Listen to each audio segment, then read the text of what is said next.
Let us bring in former acting Attorney General Matt Whitaker. Matt, you have been in charge of the DOJ. You have presumably filed affidavits in cases. Should the DOJ release the affidavit?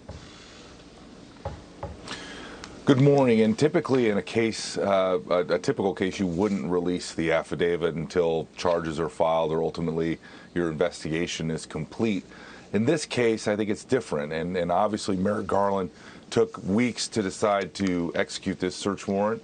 And I think, one of his considerations had to have been how it was going to play in, with the American people. And in this case, this affidavit needs to be released. I mean, this investigation obviously has run its course. They've obtained the documents. There are no further steps that I can imagine they're going to take based on the crimes that they allege to be investigating. So based on everything I know about this case, it is time to release this affidavit in an abundance of a desire for transparency and making sure that the American people understand what the government is doing in their name. The FBI says there has been an increase in violent threats against agents, and former President Trump spoke to Fox News Digital, said it's time to ease tensions after this Mar-a-Lago raid. He said, "I will do whatever I can to help the country. People are so angry at what is taking place. The temperature has to be brought down in this country. If it isn't, terrible things are going to happen." Later in the interview, though, he also said that FBI agents could have planted evidence in his house. So is this mixed messages coming from the former president? How do you feel about those statements? Well, Carly, I feel really that the president is absolutely right, that the temperature needs to be lowered. Obviously, threats against law enforcement of any kind are not acceptable. Political violence is never acceptable. And so saying that, we need a country where the rule of law is applied evenly and consistently to everyone, no matter whether you're an ordinary citizen or whether you're Donald J. Trump, the former president of the United States.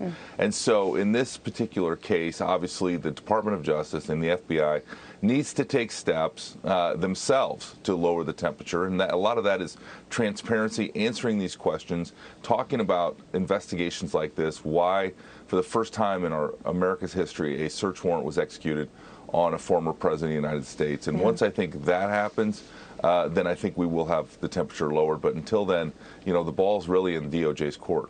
Meantime, former FBI agent Peter Strzok, remember him, fired for his anti-Trump bias, is defending the agency. Take a listen. Absolutely, the American public should trust what the FBI is doing. It's not that the FBI is targeting any one side or the other. What you see is the FBI going out on a day-in, day-out basis, objectively investigating allegations of law. In case you've forgotten, let's pop up this text exchange between Strzok and his lover, a fellow FBI agent named Lisa Page. This is from 2016. Page saying, quote, "Trump's not ever going to become president, right?" To which Strzok replied, quote, "No, he won't. We'll stop it." So breathe easy, America. Peter Strzok has weighed in, told you nothing to see here. Your take, Matt.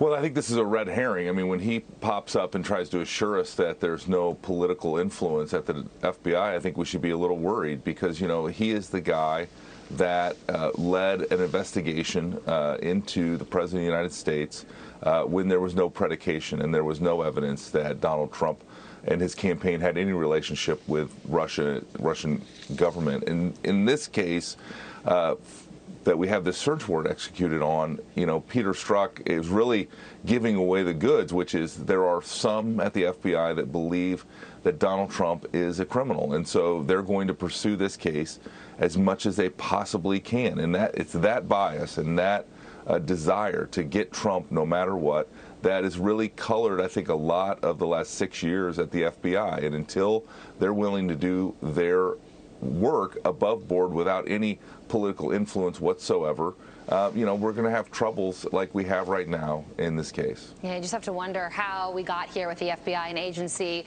that should be absolutely non-biased. Now, a lot of people see it as the, defense arm, the acting arm of the Democratic Party. Matt Whitaker, thank you so much for joining us. Thank you, sir. Thank you both.